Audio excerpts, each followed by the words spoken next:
Good morning student, मैं doctor Prashant, department of psychology, SB college Chandil, Kolhan university Chaibasa.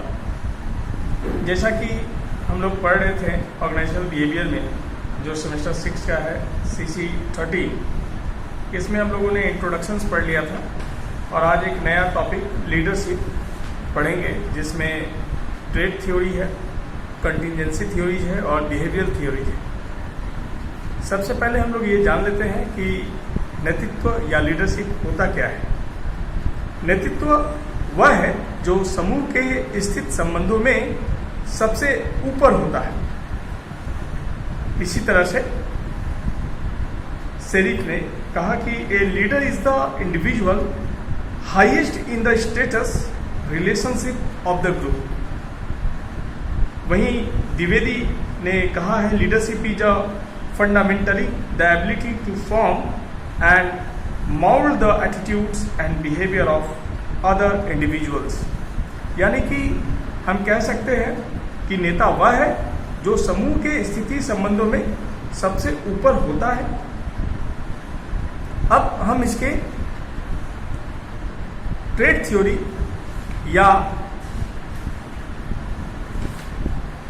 इसके जो सिद्धांत है सिलगुण का, उसको पढ़ने का प्रयास करेंगे। सिलगुण सिद्धांत, यह सिद्धांत इस विश्वास पर आधारित है कि नेता जन्मजात होता है, बनाया नहीं जाता। व्यक्ति में कुछ ऐसे सिलगुण होते हैं जिनके कारण वह नेता बन जाता है और उन सिलगुणों के अभाव में दूसरा व्यक्ति समान परिस्थिति मिलने पर भी नेता नहीं बन पाता।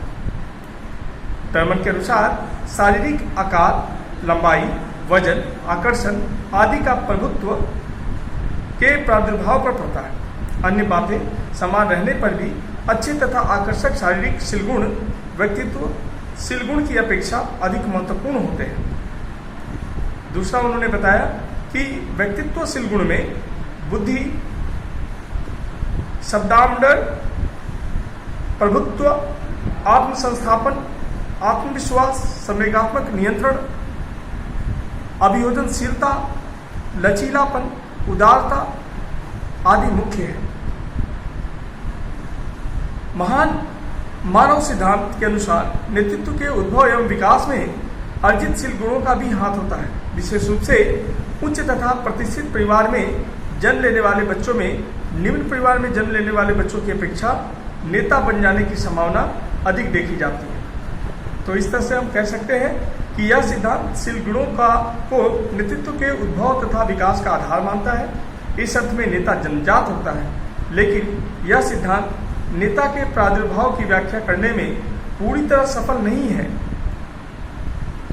पहला, उन्होंने इसके बारे में यह कंसेप्ट दिया कि यह सिद्धांत ऐसे शील गुणों पर नहीं बतला पाता जो सभी नेताओं में समान रूप से पाए जाते हैं। स्टोकडिल ने 124 अध्ययनों का सर्वे किया और मन ने 125 अध्ययनों का पुनरीक्षण किया और देखा कि शीलगुण तथा नेतृत्व के संबंध में किए गए अध्ययनों के बीच काफी असहमति थी। इस अनुसंधान से इस सिद्धांत की कमर टूट गई।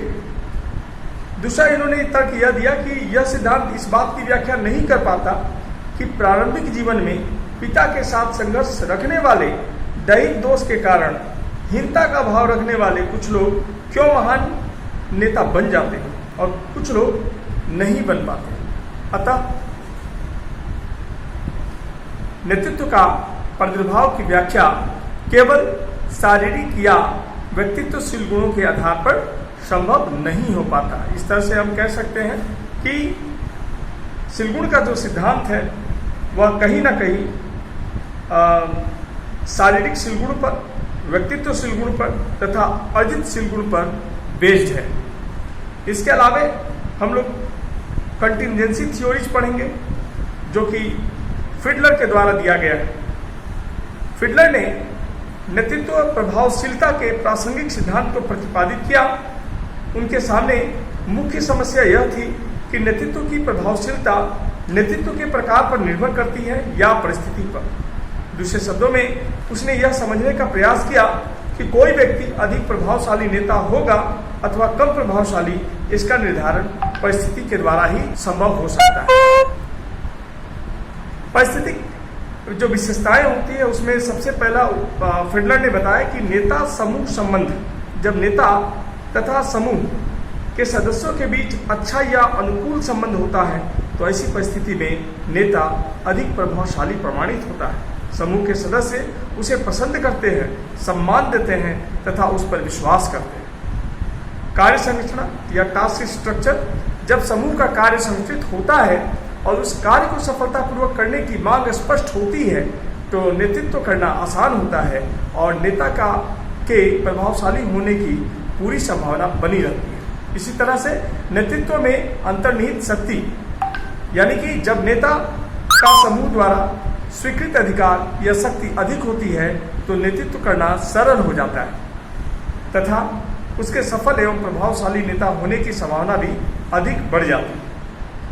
फिडलर ने नेतृत्व के प्रकार को इस रूप में बताने का प्रयास किया कि कार्य अभिमुखी नेतृत्व या टास्क ओरिएंटेड लीडरशिप। इस प्रकार के नेतृत्व में नेता की मुख्य रुचि कार्य पूरा करने में होती है। वह किसी भी मूल्य पर समूह कार्य संपन्न करने का प्रयास करता है।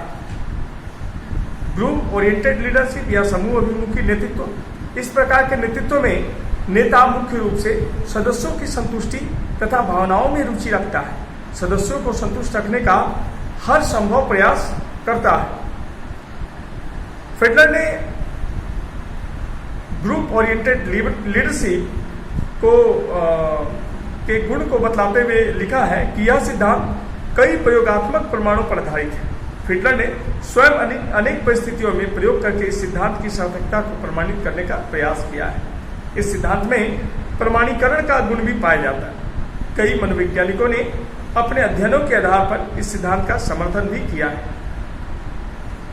रोजनबर्ग तथा टर्मन के अनुसार यह सिद्धांत नेतृत्व प्रभावशीलता की व्याख्या करने में काफी सरल है और इसका जो सबसे जो बेहतर मेरिट्स या गुण को यदि हम देखें तो नेता अनुयायी तथा कार्य पर पूरा ध्यान देता है। यानी कि यह जरूरी है कि नेता और अनुयायी के बीच में किस तरह का संबंध है, जैसा कि मैंने पहले भी बताया। इसकी कुछ सीमाएं भी हैं। मिशेल आदि ने अपनी अध्ययनों में देखा कि यह सिद्धांत कार्य अभिमुखी व्यक्ति तथा समूह व्यक्ति के विशिष्ट व्यवहारों को निर्धारित करने में पूरी तरह सफल नहीं है। इस सिद्धांत की आलोचना करते हुए वर्सेल तथा कपूर ने कहा है कि परिस्थिति की अनुकूलता के मात्रात्मक मापन के लिए कोई वस्तुनिष्ठ विधि उपलब्ध नहीं है, जिस कारण इस सिद्धांत की वैज्ञानिकता घट गई है। इस तरह से हम कह सकते हैं कि लीडरशिप इफेक्टिवनेस के समाधान में यह सिद्धांत पूर्णतः सफल नहीं है। फिर भी यह लीडरशिप के ट्रेड थ्योरी और बिहेवियरल थ्योरीज के साथ ही उतना ही महत्व रखता है। धन्यवाद।